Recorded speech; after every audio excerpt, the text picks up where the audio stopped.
صاحب، یہ جو آپ نے تابش کی بات سنی اور تنویر بٹ کی بات سنی کہ لوگ وہاں پر ان کا استقبال بھی کر رہے ہیں، ان کو کھانے پینے کی چیز بھی دے رہے ہیں اور پولیس نہیں ہے، کوئی ہلہ گلہ نہیں ہوا، کہیں پر کوئی حملہ نہیں ہوا، کوئی بند دکان کے تالے نہیں توڑے گئے، تو پھر یہ جو ایک بات ہے کہ یہ ریاستی رٹ کو چیلنج کرنے کی بات ہے اور یہ ہم رٹ قائم کریں گے اور جتھوں کو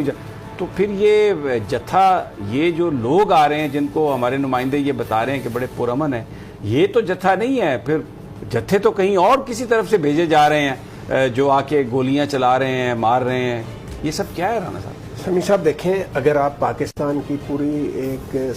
سیاسی تاریخ پر نظر دوڑائیں، یہاں پر بڑی بڑی تحریکیں بھی چلیں، مظاہرے بھی ہوئے، جلوس بھی نکالے گئے، تو جو جلوس ہوتے ہیں اس طرح کے، ان میں جو تشدد کا ایلیمنٹ ہے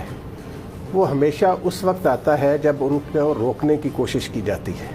جب ان کے خلاف فورس استعمال کی جاتی ہے۔ کوئی بھی پارٹی جلوس نکال رہی ہو، آپ ماضی کی 70 سال میں دیکھ لیں کہ پاکستان میں جب بھی کسی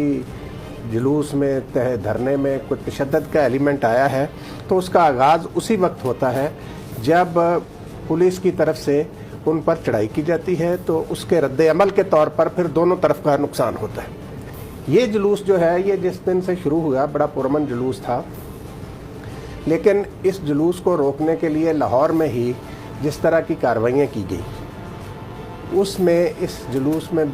تشدد کا ایلیمنٹ شامل ہو گیا۔ تو اب سمیع صاحب جو معاملہ ہے، اصل بات جو ہے وہ یہ ہے جو حکومتوں کے سوچنے کی ہوتی ہے۔ بڑکیں لگانا حکومتوں کا کام نہیں ہوتا،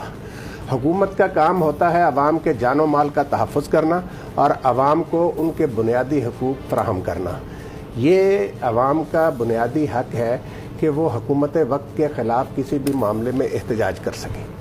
اب اس احتجاج کو بڑکوں سے، تشدد سے دبانے کا نتیجہ جو ہے وہ ٹھیک نہیں نکلتا۔ ہر ذی شعور آدمی، ایک سیکنڈ، ان کو یہی کہے گا کہ یہ حکومت جو ہوتی ہے وہ اپنے عوام سے تصادم نہیں چاہتی،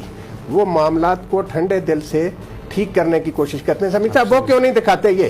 کہ جب محترمہ بے نظیر بھٹو کا والا واقعہ ہوا یہاں لیاقت باغ میں،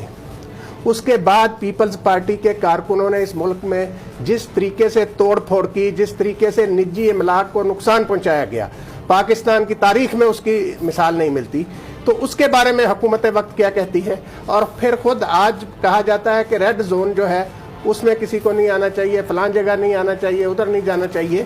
تو جب ہمارے وزیر اعظم محترم عمران خان صاحب جو ہیں وہ خود بھی جلوس کی قیادت کرتے ہوئے آئے تھے، اور اس وقت کے وزیر داخلہ نے بھی اسی طرح کی بڑکیں لگائی تھیں جس طرح آج لگائی جا رہی ہیں کہ ہم آگے